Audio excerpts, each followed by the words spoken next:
하나님께 영광의 박수 올려드리겠습니다. 우리 앞뒤 좌우에 있는 분들과 한번 인사 나눴으면 좋겠습니다. 기도하셨어요? 왜 이렇게 이뻐지셨어요? 이렇게 한번 인사해 보겠습니다. 시작. 기도 많이 하셨나 봐요. 왜 이렇게 이뻐지셨어요? 말씀 묵상 제대로 하셨나 봐요. 정말 멋있으시네요. 네. 금식하세요? 얼굴에 윤기가 짜르르 흐르는데요. 네. 정말 그렇게 될 줄로 믿습니다.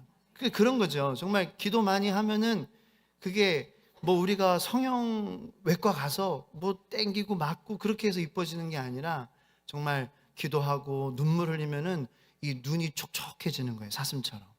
네. 진짜 기도하고 눈물 흘린 그 눈은요, 세상에서 가장 아름다운 눈이래요. 누가요? 하나님께서요. 하나님께서 회개하고 눈물 흘리고 그 눈이 제일 예쁘대요. 그리고 목이 쉬었더라도 아까 한 찬양 뭐죠? 많이 은혜로워가지고 잘 기억은 안 나는데, 그래서 주 이름 찬양, 근데 이제 목이 쉬잖아요. 찬양 많이 하면. 근데 주 이름 찬양 그렇게 해도 하나님은 그 목소리가 제일 예쁘시대요. 누가 이쁘냐고? 하나님께서 이쁘시다는 거예요. 그래서 기도 많이 하셨나 봐요. 너무 아름다우세요. 오늘 말씀 묵상 제대로 하셨나 봐요. 얼굴에 광채가 나요. 네, 정말 여러분, 오늘 본문 말씀은 생명의 삶을 통하여서 우리 공동체에게 주시는 말씀이기도 하고, 또 제가 오늘 새벽 기도회 때 전했던 말씀인데, 한 가지 하소연 하나 할게요. 신세 타령. 뭐냐면은 여러분, 한 본문으로 2번 설교하는 게 얼마나 힘든지 아세요? 여러분 기도 열심히 해주셔야 돼요. 그래서 새벽에 했던 말 또 안 하게 하나님 우리 목사님 붙잡아 주시옵소서.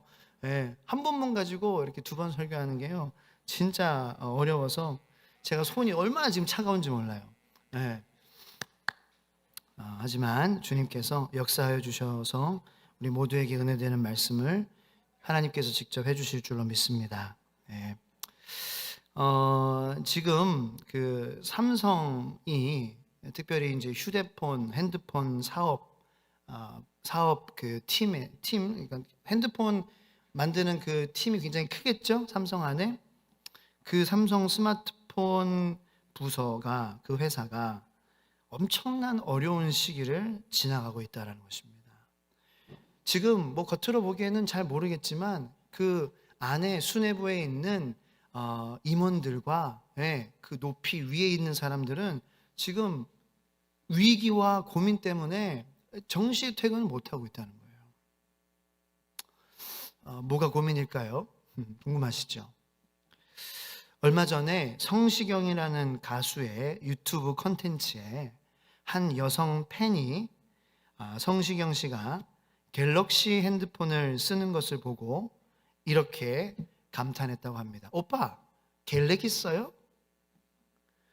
갤렉이는 뭘까요? 합성어인데요.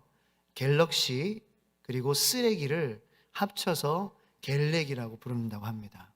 여기 혹시 저도 갤럭시 씁니다. 갤럭시 쓰는 분들 상처받지 않기를 바랍니다. 젊은 여성 팬이 그랬다는 거예요.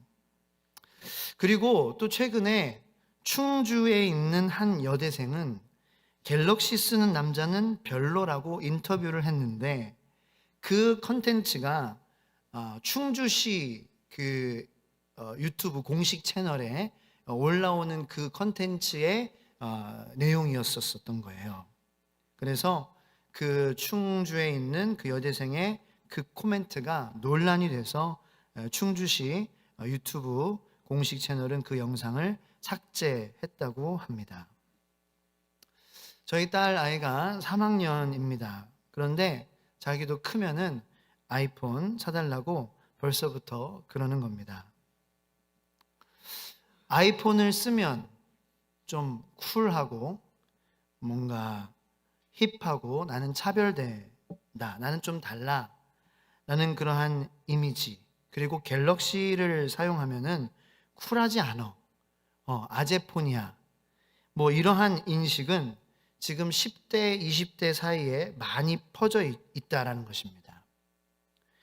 그리고 실제로 18세부터 29세까지 스마트폰 점유율을 보면은요, 제가 자료를 좀 찾아봤는데 작년도에는 갤럭시가 44%였고요, 아이폰이 52%였어요. 아이폰이 조금 더 많았죠. 그런데 이제 올해 들어서 조사를 해보니까 아이폰이 65%가 된 거예요. 갤럭시는 32%가 된 거예요. 그러니까 20% 상승하고 20% 하락했다라는 것입니다. 그러니까 이제 격차가 40%가 정도가 된 거죠. 그죠? 엄청난 차이가 1년 사이에 벌어졌다라는 것입니다. 그리고 최근에 또 새로운 아이폰이 출시가 됐는데 이 애플이라는 회사가 뭐 맥북이나 그러니까 컴퓨터나 뭐 태블릿이나 굉장히 비싸요. 네, 굉장히 비싸고요. 프로모션을 거의 안 합니다. 할인을 거의 안 해요. 네. 그래서 뭐 예전에 몇 년 전에 나왔던 것도 그래서 감가 중고로 이렇게 중고 시장도 감가가 그렇게 많지는 않아요. 네. 자, 이 현상의 이유가 무엇일까?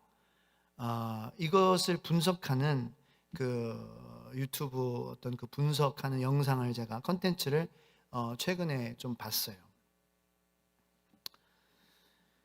그 이유에 대해서 제가 설명드리기 앞서서 제가 얼마 전에 설교 중에 우리 가정 예배, 그죠? 대화식 가정 예배, 그거 제가 그때 이제 선포했죠. 우리 주의 소망 교회는 대화식 가정 예배로 가정의 예배가 다시 한번 부흥되기를 소망한다고. 그래서 그 대화식 가정 예배, 그러니까 딱딱한 뭐 순서에서 뭐 시작하는 찬양, 기도 이런 식으로 모이자 그러면은 아이들이 안 모이죠. 대화식으로 정말 아이들과 매일매일 복음을 나눌 수 있는 그러한 방법이 있는데 그것을 어떻게 할 것인지에 대해서 제가 인트로덕션을 말씀을 드렸고 이제 조만간 그것에 대해서 금요 예배를 통하여서 대화식 가정 예배를 어떻게 우리가 실제로 드려 나갈 것인지, 그것이 왜 중요한지에 대해서 은혜를 나눌 건데요. 그때 제가 말씀드렸었어요. 지금 예수님을 주로 고백하는, 그리스도로 고백하는 중고등학생들의 퍼센티지가 3.8%라고 말씀을 드렸어요. 근데 이것도 21년도 기준입니다. 그러니까 지금 23년도인데 여러분들 어떻게 생각하세요? 이 퍼센티지가 더 올라갔을 거라고 생각하십니까? 아니면 더 하락했다라고 생각을 하십니까? 하락했을 거예요, 아마. 그러니까 200만 명의 청소년들이 있는데 그 중에 7만 6천 명만이 예수님을 주로 그리스도로 고백하는 복음 청소년들이라는 것입니다. 그러면 과연 대학가는 어떨까요? 대학가. 여러분 아시는지 모르겠지만 대학가가 개강하면은요, 그 가장 많이 가서 포교를 하는 그런 집단이 이단들이라고 합니다. 이단들.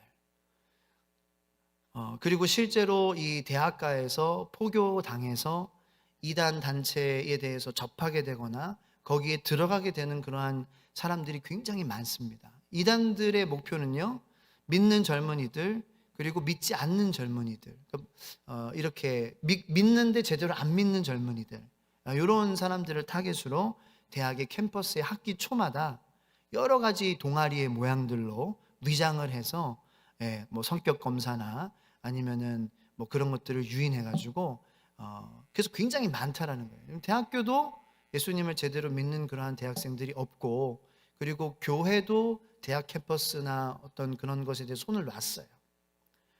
지역 교회가 그 지역에 있는 대학교에 가질 않아요. 물론 다 그런 건 아닙니다.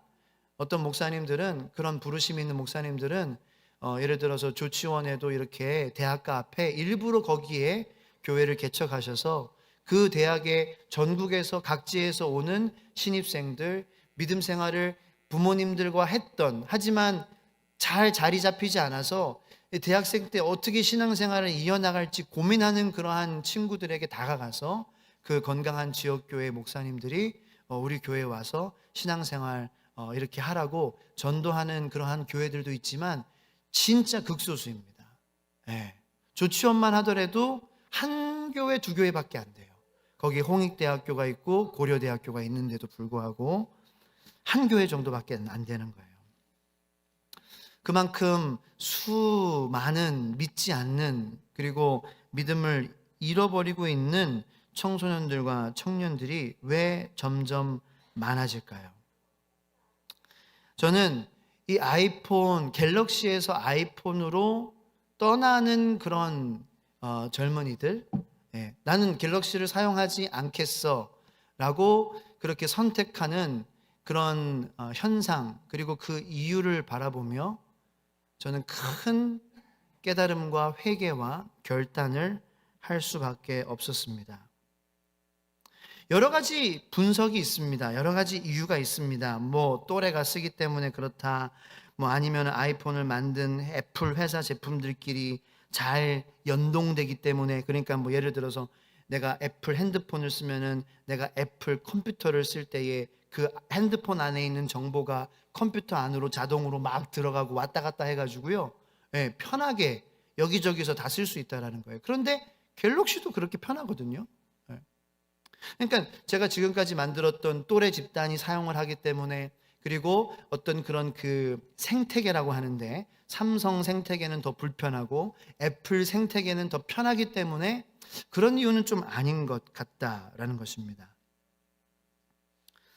이 컨텐츠에서 가장 주목하고 있는 이론은요, 이건데요. 뭐냐면은 최초의 스마트폰을 사용할 때의 소비자의 경험 때문이다라는 것입니다. 처음 핸드폰, 스마트폰을 쓰는 그 소비자가 그 처음 쓰는 스마트폰과 경험하는 것 때문에 라는 거예요. 우리나라에서 지금 이제 나이 드신 분들은 스마트폰을 접하신 지가 나이가 훨씬 들어서시잖아요. 그죠? 지금 뭐 60대, 70대 이런 어르신 분들은 뭐 50대 초반, 뭐 이렇게 50대 중반, 이렇게 핸드폰, 스마트폰을 처음 접하시게 됐어요. 그죠? 저 같은 경우도 스마트폰은 제가 한 20대 한 중후반? 진짜 스마트폰, 그러니까 아이폰이 처음 나왔을 때가 2009년, 8년인 걸로 기억을 하는데, 그때 제가 29살 정도였거든요. 근데 지금 이제 10대, 20대를 봤을 때에 처음 스마트폰을 접하는 시기는 초등학교 아마 들어갈 때가 아닌가, 이렇게 분석을 합니다. 왜냐하면은 이것도 이제 나라별로 좀 다른데, 우리나라는 특별히 학원을 보내기 때문이에요. 그리고 부모님이 맞벌이로 많이 집을 비우기 때문에, 그래서 자녀들과 떨어져 있는 그러한 시간들, 자녀들이 밖에 나가 있는 시간들이 어려서부터 많기 때문에 연락을 주고 받아야 되거든요. 그래서 이 전화, 휴대전화를 줄 수밖에 없는 그러한 상황이 벌어지고, 그 휴대전화를 주어야 하는 그러한 상황 가운데에 또 단순히 아이들은 그냥 전화만 되는 그러한 단말기로 만족을 하지 못한다라는 거예요. 왜냐하면 수많은 다른 친구들은 이미 스마트폰을 막 사용하는 아이들을 보고 있기 때문에, 그래서 그것 때문에 갈등이 이제 여러 여기 있는 분들의 가정들 가운데서도 아마 일어나고 있고 앞으로 장차 일어날 것이라고 조심스럽게 추측을 한번 해볼 수 있습니다. 그래서 이 한국에서는 부모님들이 여러 가지 좀 선택을 할 수 있죠. 자녀들에게 전화기를 해줄 때. 그래서 스마트폰으로 바로 넘어가지는 않습니다. 처음에는 뭘 해줄까요? 바로 키즈폰이라는 것을 해줍니다. 이 키즈폰이라는 게요, 스마트폰처럼 생겼지만 참 신기합니다. 왜냐하면 스마트폰처럼 성능이 그렇게 좋지가 않기 때문입니다. 사진 찍으려고 해도 버벅거리고요, 사진 화질도 별로 좋게 나오진 않습니다. 아니, 겉으로 보기에는 멀쩡히 스마트폰처럼 보입니다. 그런 스마트폰의 그런 기능도 갖고 있습니다. 저희 첫째도요, 키즈폰을 갖고 있는데 이 스마트폰처럼 보이지만 성능이 느려요. 그래서 아빠, 이거 자꾸 렉 걸려, 막 그런 말을 해요. 사진도 제대로 찍히지 않고, 그리고 뭐 게임을 이렇게 허락해서 해주면은 그 게임도 버벅거린다는 거예요. 그리고 정말 이제 그 스마트폰의 가장 어떤 그 뭐라 그럴까요? 부모로서 장점은 제한을 걸 수 있다는 거예요. 그래서 이 아이가 어떤 앱을, 어떤 어플을 얼만큼 사용하게끔 정할 수 있어요. 하루에 15분, 10분, 5분, 30분, 1시간 이런 식으로. 그리고 그 앱을 사용한 그 시간을 볼 수가 있어요. 그래서 뭐 1시간을 사용하게 했는데 뭐 30분 썼다, 뭐 이런 거, 아니면 다 썼다, 이런 것을 볼 수가 있는 거죠. 그래서 뭐 하는지 다 알아요. 그래서 제가 하루는 이제 게임을 한 1시간 정도 이제 하게끔 열어놨는데, 그날만 하게끔 열어놨어야 되는데 까먹고 계속 열어져 있었던 거예요. 근데 이제 얘가 이제 아싸 한 거죠. 아빠한테 보고를 하지 않고 이거 계속 열어져 있네. 하루에 1시간을 할 수 있는 거예요. 그런데 제가 이제 문득 어느 날은 이제 그냥 한번 생각이 나서 그 설정을 내가 볼 수 있는 저 어플에 들어갔거든요. 그런데 게임을 하고 있었던 거예요. 그래서 제가 이제 불렀죠. 야, 너 일로 와봐. 너 이거 게임 내가 허락하면은 해야 되는 거고, 게임 하면은 안 되는 날인데 너 이거 했어? 뭐 다 아는데 물어봤어요. 신문하는 것처럼. 그러니까 얼마나 그 아이의 입장에서는 굉장히 그 스마트폰이나 제가 싫었겠죠. 그러니까 사실 말만 명목상이 키즈폰, 아이의 전화라고 하지만 사실 이거는 엄마의 전화예요. 사실 이거는 아빠의 전화예요. parents 폰이에요. 사실은 부모님의 전화예요. 왜냐하면은 아이의 필요와 아이의 원하는 것에 맞춰 있기보다는 부모에게 원하는 것에 맞춰 있기 때문이라는 것이죠. 그러니까 아이들에게는 이 키즈폰이라고 하지만 키즈폰이 결국 자신에게 배신을 때렸잖아요. 그 처음 쓴 스마트폰이 굉장히 안 좋은 것이라는 인식을 갖게 되는 거예요. 아, 이거는 정말 내 것이 아니구나. 엄마는 내 것이라고 하는데, 엄마는 마음껏 누리라고 하는데, 그렇게 말로만 하고 제한하고 그리고 나를 감시하고 오히려 나를 조종하는 데 쓰는 어떤 그러한 도구구나 라고 지금은 어려서 생각하지 않을지라도 점점 그렇게 생각을 가질 수 있다라는 것입니다. 그러면서 내가 이거를 자율적으로 쓰고 있기 때문에 이거를 자랑하고 싶은 게 아니고, 내가 오히려 이거를 통하여서 힘들고 열받고 스트레스 받으니까 이것에 대해서 숨기고 싶은 거예요. 다시는 그걸 보고 싶지 않은 거예요. 그렇게 돼버린다라는 거예요. 그런데 키즈폰을 만드는 대표적인 회사가 어디예요? 삼성이라는 거죠. 그래서 키즈폰을 쓰는 친구들의 입장에서는 이 삼성이라는 브랜드 이미지가 전혀 프리미엄이 없는 거예요. 가치가 없는 거예요.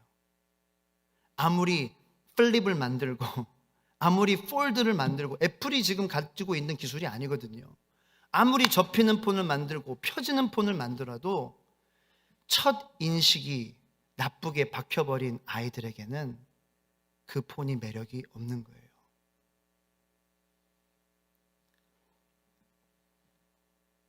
그래서 경제학자들이라든지 마케팅을 전문적으로 연구하는 그러한 박사들은요, 이렇게 얘기를 합니다.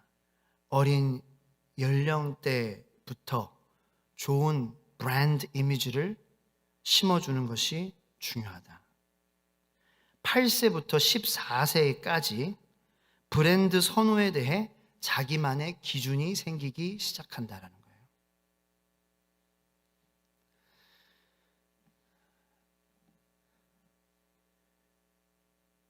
지금 우리 어른들은 우리 자녀들에게 하나님을 믿는 것에 대해 어떠한 이미지를 만들어주고 있나요?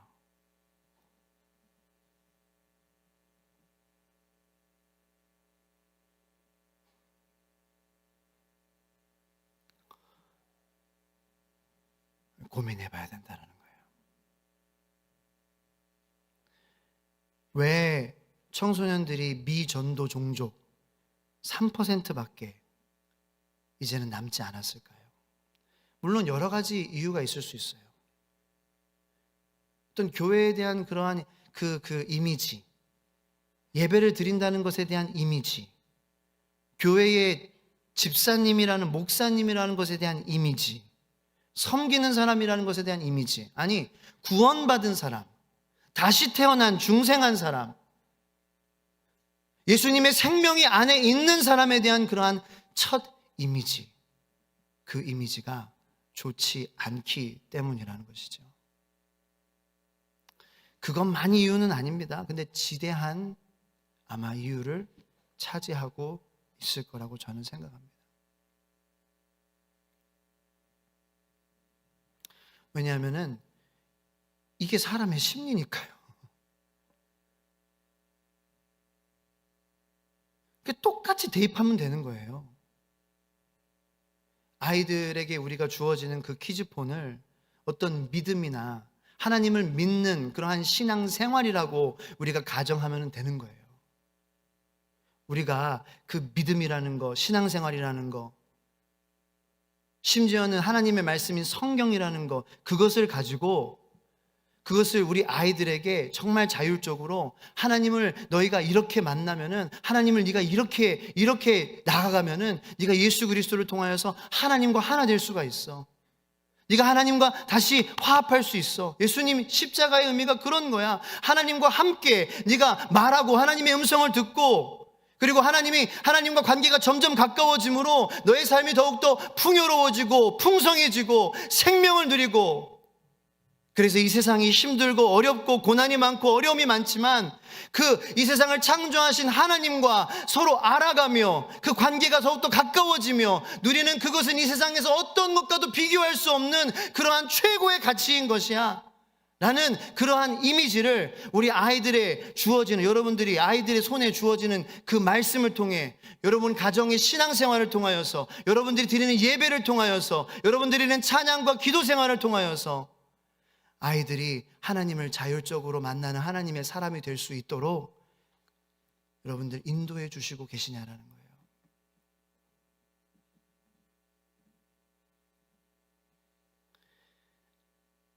아니면 교회 다니는 것과 예수님 믿는 것을, 키즈폰을 가지고 아이들을 컨트롤하고 아이들을 제한하는 것처럼, 어쩌면 하나님의 이름으로, 말씀이라는 성경이라는 이름으로 여러분들의 어떤 그런 뜻과 원하는 것을 이루기 위해서 제한을 두시고 계시진 않나요?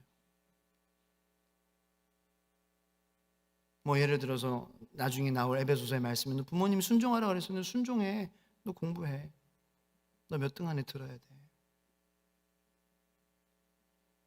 그게 하나님의 뜻은 아닌데, 그죠? 하나님의 우리 모두를 향한 뜻은 우리 한 사람 한 사람이 예수 그리스도를 주로 고백하고 회개하고 하나님의 자녀가 되는 게 하나님의 뜻이지, 우리 반에서 1등 하는 게 하나님의 뜻은 아니잖아요. 그럼에도 불구하고 1등 하시는 분이 있을 수도 있죠. 네. 하나님이 주신 그러한 어떤 그 머리의 달란트로, 지성의 달란트로. 네. 참고로 저는 그런 게 없습니다만은 최지성 전도사님은 그런 게 많이 있을 것 같아요. 지성이라서. 네. 맞아요. 심지어 저는 최지성 전도사님 똑똑하고 또 영성도 있고 저보다 장점이 많은 그러한 분이라고 생각을 해요. 근데 어쨌든 하나님의 계획은 우리가 머리로 사는 것이 아니라, 그 지성도 예수님을 만나는 그 십자가의 복음이 아니면은 정말 아무것도 의미가 없는 거잖아요.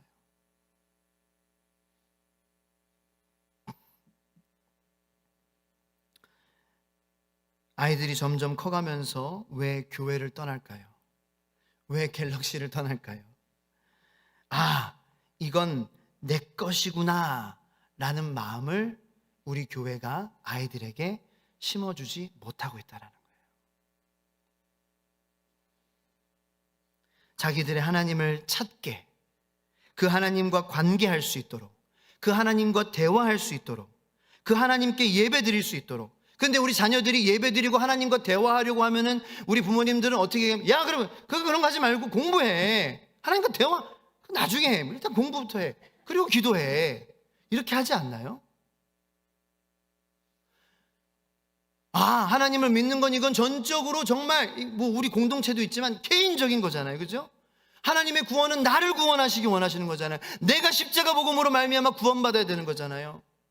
그러니까 그 하나님께서 우리 자녀들에게 한 사람 한 사람 만나주시며 자녀들이 엄마 하나님은 나의 하나님이야. 그리고 그 나의 하나님이 이 성장이 되면은 우리 하나님이 자연적으로 형성이 되는 거예요. 하나님 먼저 나의 하나님이야. 예수님 나를 구원하시기 위해서 오셨어. 예수님 정말 좋으신 분이야. 하나님 보이진 않지만 나를 통하여서, 성경을 통하여서 말씀해 주시고, 내가 기도할 때 들어주시고, 그리고 말씀을 통해서 나에게 묵상할 때 마음을 주시고, 그리고 성령님 살아계셔서 나에게 감동을 주셔. 엄마 아빠 나 어떻게 하면 좋아? 나 너 하나님 너무 좋아. 너 미치지 마. 너 미치지 마. 너 그거 미치는 거야? 그거 잘못되는 거야? 그렇게 하면 안 돼.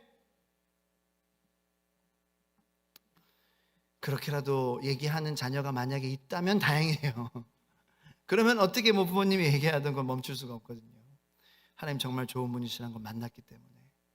그런데 자녀들이 그렇게 하나님을 나의 하나님으로 누리기에 우리가 도움이 되지는 못할 망정, 하나님과 대화하고 하나님과 관계하고 하나님과 예배드리고 교제하고 이런 것이 너무나도 좋은 것이고, 그것만한 프리미엄급 라이프 스타일이 없다라는 것을 우리 아이들이 인상을 가질 수 있도록 우리 어른들이 먼저 그렇게 세월을 보내야 됐는데, 우리가 그렇게 시간을 보내야 하는데 우리가 어디에다가 시간을 보내고 있냐요. 그래서 오늘 본문 말씀에 사도 바울은 세월을 아끼라라는 거예요. 때가 악하니라. 때가 악해요. 점점 더 악해져요. 세월을 아끼지 않으면 안 됩니다. 세월을 아끼지 않으면 큰일 납니다. 나중에 진짜 땅을 치고 벽을 치고 후회할 일이 반드시 저에게도 돌아오게 됩니다. 하상길이가 세월을 아끼지 않으면 반드시 하상길의 인생은 땅을 치고 후회하게 될 것입니다. 하지만 반대로 하상길이가 세월을 아끼면은요, 하나님께서 불쌍히 여기시고 긍휼히 여기시고 결국은 세월을 아끼는 사람이 하나님 안에서 승리하게 될 줄로 믿습니다. 그러면 세월을 아낀다라는 것이 무슨 의미일까? 제가 이것만 설명드리고 기도합시다. 우리 16절에 세월을 아끼라, 때가 악하니라. 여러분, 제가 이제 아끼라, 너 아껴? 그러면은 왠지 쓰지 말아야 된다라는 그러한 생각이 들어요. 아끼니까. 그렇죠? 뭔가 쓰지 말고 쟁여둬라 하는 것이 아니에요. 자, 아끼라는 것은 쟁여두고 보관해두고 눈으로 보기만 하고가 아니라, 성경적인 의미에서 아끼라라는 것은요, 너의 시간 속에서, 너의 삶 속에서 더 많이 하나님께 기도해라라는 뜻이에요.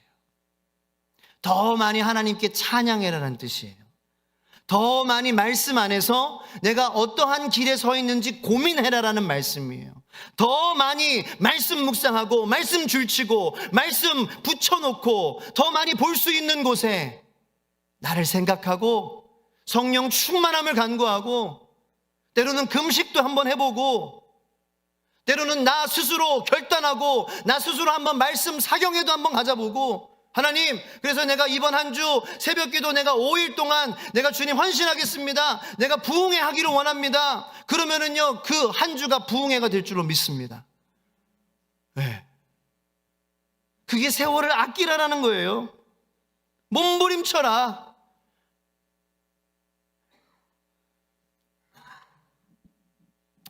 성경적 의미에는 making the most of every opportunity라고 쓰여 있어요. 아까 잠깐 보여주시면은 아끼라라는 것은 막 감싸고, 여기 영어로 보면 좀 더 이해가 쉬워요. making, 만들어라.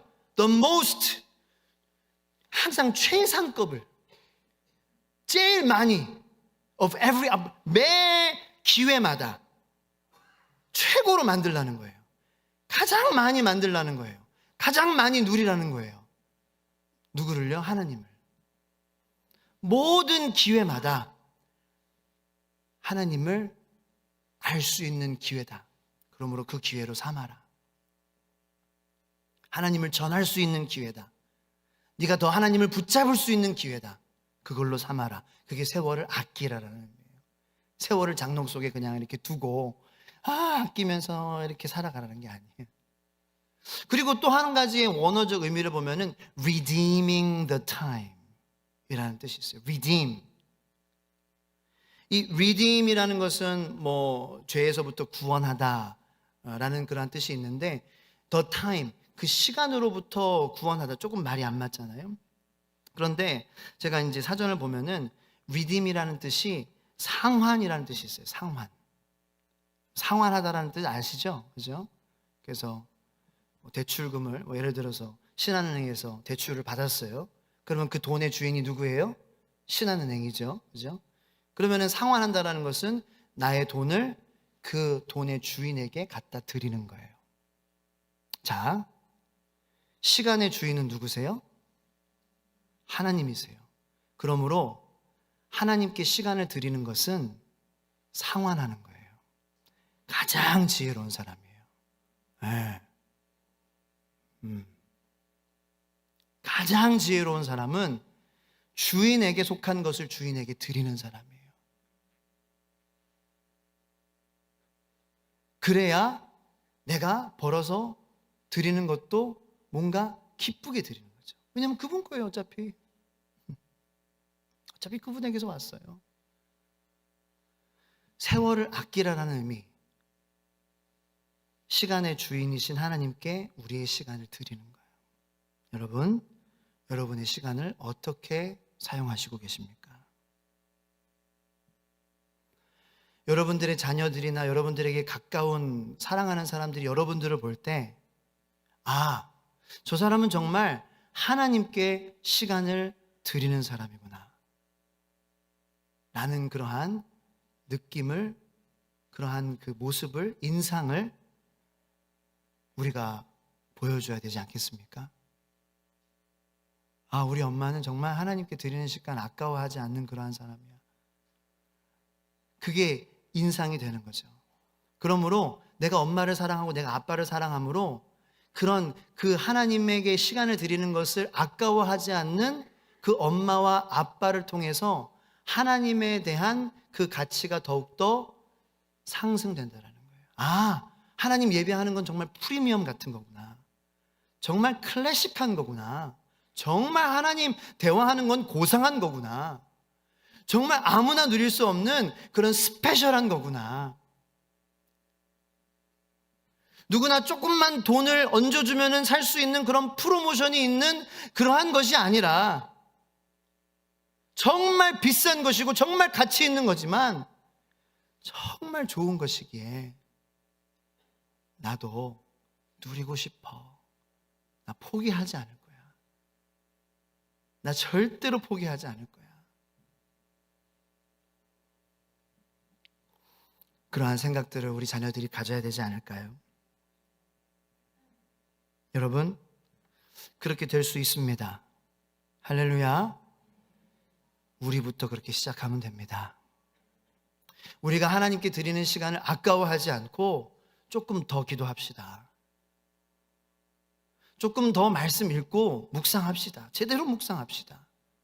그냥 읽는 것에서 그치는 것이 아니라 그 말씀이 나의 삶에 지금 어떠한 의미가 되는 말씀인지 고민하고 하나님, 나의 삶을 위해서, 나의 방향성을 다시 바로잡아 주시기 위해서 나를 하나님의 온전한 교회에 딱 맞는 그러한 돌로 깎아내시기 위해서 주시는 말씀인 줄 알고 내가 좋아하는 그러한 것에만 아멘하는 것이 아니라 나를 깎는 고통이 있는, 나를 잘라내는 고통이 있는, 나를 다듬어내는 페이퍼지라는 그러한 고통이 있는 그러한 것이라도 하나님께서 나를 포기하지 않고 나를 만지시고 나를 성숙하고 나를 하나님의 나라에 꼭 들어맞는, 그 교회에 꼭 들어맞는 그러한 사람으로 만들어 가시기에 하나님, 내가 주님께 드리는 시간을 아까워하지 않는 그러한 어른이 되겠습니다. 그러한 아빠가 되고 엄마가 되기를 원합니다. 이렇게 결단하는 순간, 그렇게 결단하는 마음으로 주여 울며 회개하는 순간, 그 순간부터 하나님은 여러분들을 통하여서 역사하실 줄로 믿습니다. 우리 자녀들을 절대 이 교회나 신앙생활에 대해서 초저가폰이나 키즈폰 같은 이미지를 가지지 않게, 뭐 하나님이 믿는 것이 브랜드는 아니지만 그 하나님 믿는 것과 비교할 다른 모든 것들은 다 똑같은 것이다. 물론 그런 것도 유익하지만 하나님 알고 하나님과 관계하고 하나님 음성 듣고 눈물로 회개하며 우리 부모님이 그렇게 살았던 것처럼 나도 하나님을 알고 살아가는 그러한 것보다 더 고귀한 것은 없다. 이렇게 고백하는 자녀들 우리가 소망하는 거 아닙니까? 우리 기도 제목이 되어야 되지 않겠습니까? 그 하나님께서 기뻐하시고 하나님께서 우리를 먼저 부르신 이유가 아니겠습니까? 한 가지 사진 하나, 제가 가끔 보는 프로그램에 화면에 나온 거예요. 딸이 이 목사 가족들 때문에 피해를 볼 거라고 생각해 왔다. 최근에 미국에서 그리스도의 군사라고 하는 자기들을 부르는 그러한 사람들이 엄청난 또 나쁜 짓을 했죠. 이 세상, 우리나라, 저는 이제 미국 문화, 영국 문화 이렇게 접해봤잖아요. 세 나라의 문화들을 제 객관적인 그런 좀 어느 정도 객관적인 그러한 그 의견에서 보면은 우리 그 나라가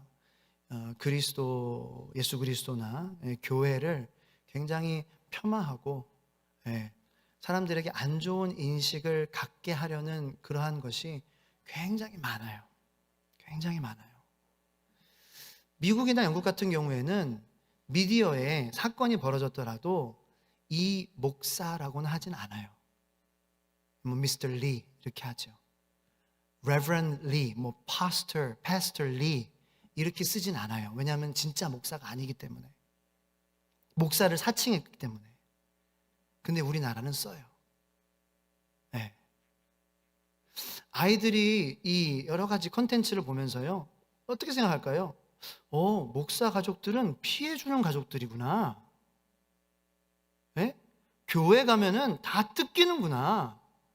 교회 가면은 가정 다 완전 콩가루 집안 되는 거구나. 근데 우리나라만요, 신천지도 교회라고 하고요, 이단도 교회라고 하고요, JMS도 교회라고 하고요, 무슨 복음 어쩌고저쩌고 하고요. 근데 다른 나라는 안 그런데. 그러니까 이제는 대한민국에 태어나서 신앙생활하는 것이, 우리 어르신들 처음 예수님 믿었을 때 70년, 60년도, 70년도, 80년도 그때에는 대한민국에 태어나서 신앙생활하는 게 축복이었을 수도 있어요. 근데 지금은요, 오히려 어드밴티지가 아니에요. 오히려 디스어드밴티지예요. 오히려 대한민국에 태어나면은 더 태어나자마자 글씨를 알고 읽을 수 있고, 그렇게 자기가 생각이 발달하면서 자동적으로 미디어는 빵빵빵빵빵 교회 아닌 거를 교회라고 하고, 목사의 직분을 하지 않는 사람들을 목사라고 하면서 그렇게 빵빵빵 터뜨리고 있기 때문에, 그러한 것들 보면서 자연스럽게 교회나 신앙생활이나 성경이나 목사나 이러한 것들에 대해서 자연적으로 반감을 갖게 되는 거예요.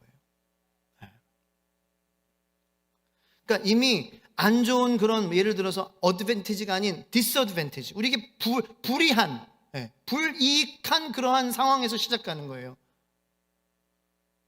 그런데 그럼에도 불구하고 우리가 포기하지 않고 그것을 우리가 상황을 보면서 안 되겠구나, 어떻게든지 안 되겠구나. 아니요. 우리 가정이 하나님을 정말 참신 하나님, 여호와 하나님, 그리스도 하나님, 성부, 성자, 성령 하나님을 정말 내가 믿으며, 정말 하나님과의 관계에서 내가 기쁨을 누리며, 하나님께서 내 삶을 변화시켜 가시며, 하나님께서 나를 다듬어 가시며, 그리고 아빠가 변하고 있고 엄마가 변하는 것을 그의 자녀들이 본다면, 아무리 세상이 공격할지라도 하나님께서는 그러한 공격과 유혹에 절대로 우리 아이들 넘어가지 않게 하실 줄로 믿습니다. 가장 사랑하는 엄마와 아빠가 변해가고 있으니까요. 가장 사랑하고 존중하는 내 옆에 있는 가까운 사람이 하나님께서 정말 만나주시고 하나님을 포기하지 않고 나아갈 때에 하나님께서 변화시키고 계시니까요. 실제를 보니까요, 구분할 수 있는 거예요. 저건 뉴스야, 저거는 이단들이 저러는 거야. 이게 분별이 돼야 된다는 거예요. 분별이 안 되니까 떠나는 거죠. 무작정. 그러니까 십자가 복음밖에 기준이 없지만 그 십자가 복음은 우리가 온전히 누리고 살면은 십자가 복음이 기준이기 때문에 부족한 나더라도 나를 통하여서 우리 자녀들에게 하나님 믿는 것은 이런 거야라는 정말 프리미엄급의 기준이 생기게 될 줄로 믿습니다. 우리가 조금 더 기도하고 조금 더 말씀 묵상하고요, 조금 더 우리가 울고 간절히 정말 하나님 만나서 우리 삶이 하나님 변화시켜 주세요. 하나님 저를 만져주세요. 두려워하지 마시고 하나님 고난을 통해서 저를 만져주실 것을 기대합니다. 감사합니다. 제가 포기하지 않게 해주세요. 제가 모든 것은 다 이뤄도 하나님 잃는 것만은 내가 다시는 하고 싶지 않습니다. 이러한 간절한 마음으로 우리가 나아간다면은 하나님께서 그 사람 왜 안 변하게 해주시겠어요? 그 사람의 마음을 왜 안 만져주시겠어요?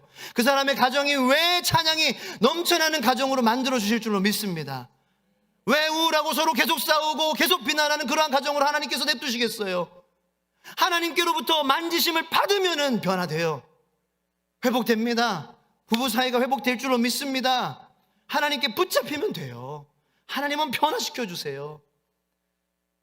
그러므로 나에 대해서도 포기하지 마시고, 나를 힘들게 하는 배우자에 대해서도 포기하지 마시고, 나를 힘들게 하는 자녀들에 대해서, 부모님들에 대해서도 포기하지 마세요. 하나님이 함께 하시면 어떻게 될 줄 몰라요.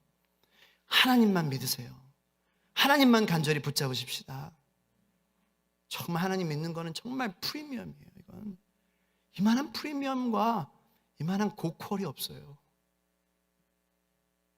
우리부터 그러한 삶을 살 수 있도록 이 시간 간절히 기도하기 원합니다.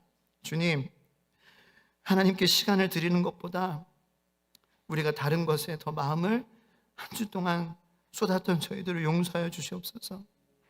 하나님과 관계하고 하나님의 말씀을 듣고 하나님의 마음을 알아가는 것보다 그것보다 더 좋은 것, 더 위대한 것, 더 아름다운 것, 대단한 것 없는데, 주님, 그거 지금 우리가 회복하지 않는다면 우리 자녀들, 우리가 어떻게 할 수 없는 그러한 상황까지 정말 쉽게 갈 수 있는데 삥 돌아가게 되는 그러한 일이 벌어질 수도 있어요. 만약에 곧게 갈 수 있다면, 여러분 부모님으로서 그거 원하지 않아요? 만약에 곧게 갈 수 있다면 내가 좀 더 기도하고, 내가 좀 더 깨어져서, 내가 좀 더 낮아지고 좀 더 간절해져서 우리 자녀들이 좀 곧게 갈 수 있다면, 덜 돌아갈 수 있다면, 그거 우리 할 수 있잖아요. 우리 할 수 있잖아요. 내가 예수님이 아닌 내가 붙잡았던 것들, 그러므로 주님 내려놓고 주님께 온전히 돌아가는 회개의 기도를 주님께 드립니다. 이 시간 간절히 주님의 말씀을 기억하며 주여 3번 간절히 부르짖고 함께 기도하겠습니다. 주여, 주여, 주여.